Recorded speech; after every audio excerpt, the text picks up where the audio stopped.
20h, 8h30, Patrick Roger. Il est 7h47 Sud Radio vous explique. Manifestation très importante pro-palestinienne à Londres ce week-end, samedi, 300 000 personnes. Alors une manifestation entachée, selon le Premier ministre britannique, par la présence de sympathisants du Hamas, mais aussi de contre-manifestants nationalistes. Nous sommes avec Patrick Martin-Genier, qui est auteur, enseignant à Sciences Po, spécialiste des questions européennes. Bonjour.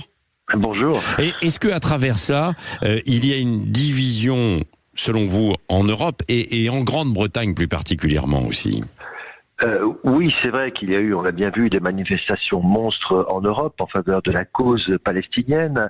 La manifestation hier en France était contre l'antisémitisme, a été effectivement un point très très important qui n'a pas encore eu lieu en Europe, mais c'est vrai que c'est quelque chose, ce conflit qui divise considérablement l'Europe. Pourquoi ? Parce que la communauté musulmane est très très importante, notamment au Royaume-Uni, mais beaucoup d'images diffusées sur le plan international ont choqué les opinions, notamment l'assaut sur les hôpitaux, avec les enfants, les femmes, des hôpitaux qui n'ont plus d'électricité, tout cela a choqué, mais c'est particulièrement vrai au Royaume-Uni, où la communauté musulmane d'ailleurs se sent aussi stigmatisée par le pouvoir politique, et notamment la très controversée ministre de l'Intérieur, Suella Braverman. Oui, la Grande-Bretagne, où qui a toujours quand même une position un petit peu, enfin, c'est pas officiellement d'ailleurs, mais qui est toujours un peu particulière, peut-être aussi parce que on a développé le communautarisme en quelque sorte, non ?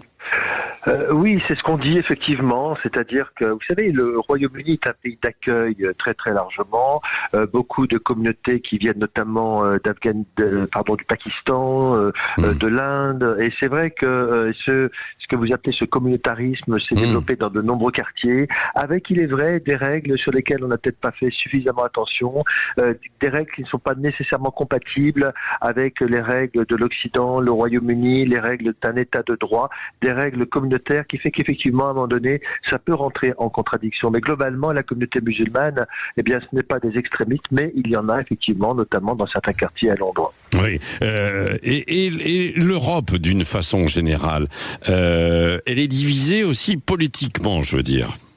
Oui, l'Europe est assez divisée. On l'a bien vu lorsque, à la suite de l'attaque terroriste du Hamas sur le sud d'Israël, eh bien, beaucoup d'États aujourd'hui réclament un cessez-le-feu, d'autres ne le veulent pas. On sait par exemple hier que le chancelier allemand Olaf Scholz a refusé cette notion de cessez-le-feu. Oui. On s'est beaucoup divisé sur cette notion de couloir, de pause humanitaire, de façon à permettre aux soins, à l'eau, à l'électricité d'arriver dans cette partie du territoire, notamment chez les Gazaouis. Et effectivement, l'Europe est complètement divisée et n'est pas d'accord sur la stratégie à adopter, et notamment sur le processus politique en vue de faire relancer le dialogue sur un futur État palestinien. Oui, et ça risque de se creuser, cette division, ou de s'élargir en tout cas, plus les jours vont aller, avec peut-être des images qui viennent de Gaza, quoi. Alors bon, là, Netanyahou évoque une possible libération d'otages qui pourrait peut-être changer un petit peu la donne, mettre la pression aussi sur les dirigeants du Hamas, quoi. Oui, mais vous savez, hier, le Hamas a annoncé la suspension des négociations en vue de la libération des otages, compte tenu des frappes importantes sur l'hôpital de Gaza.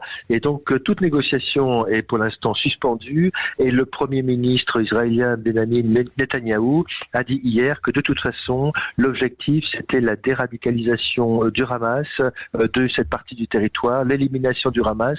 Et donc, il n'est absolument pas d'accord pour céder aux pressions telles qu'elles sont faites aujourd'hui, notamment les États-Unis, et donc l'Europe naturellement va être encore plus divisée sur cette question. Oui. Merci beaucoup pour ces explications, Patrick Martin-Genier, enseignant à Sciences Po, spécialiste des questions européennes. Merci.